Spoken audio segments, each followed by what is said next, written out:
Gonzalo. How do you rebuild trust? The answer is with immense difficulty.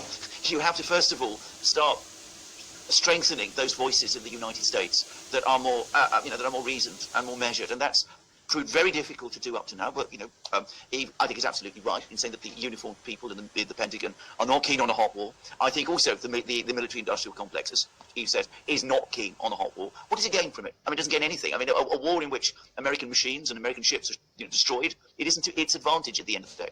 So I think they don't want a war. Those voices don't want a war.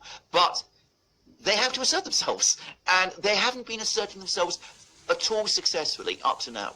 And they have to work very, very hard to convince people in Moscow and Beijing that, if they do start de-escalating, it is for real. We can't have situations where Xi speaks to Biden and says, well, look, you tell me one thing on the phone, and then your people go off and do something else. That is calamitous.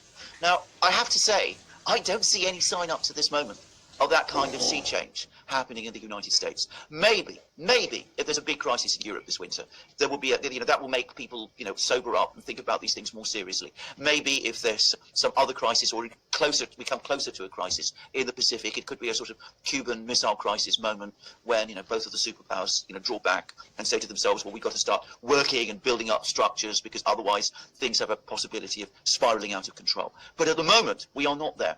And to rebuild trust, I mean, in light of all the things that Brian has been saying, it would require a total reversal of US foreign policy. And of that at the moment, I just don't see. And it would have to be a reversal of US foreign policy that the Chinese would have to believe in. And it's going to be very difficult to persuade them after all this happened.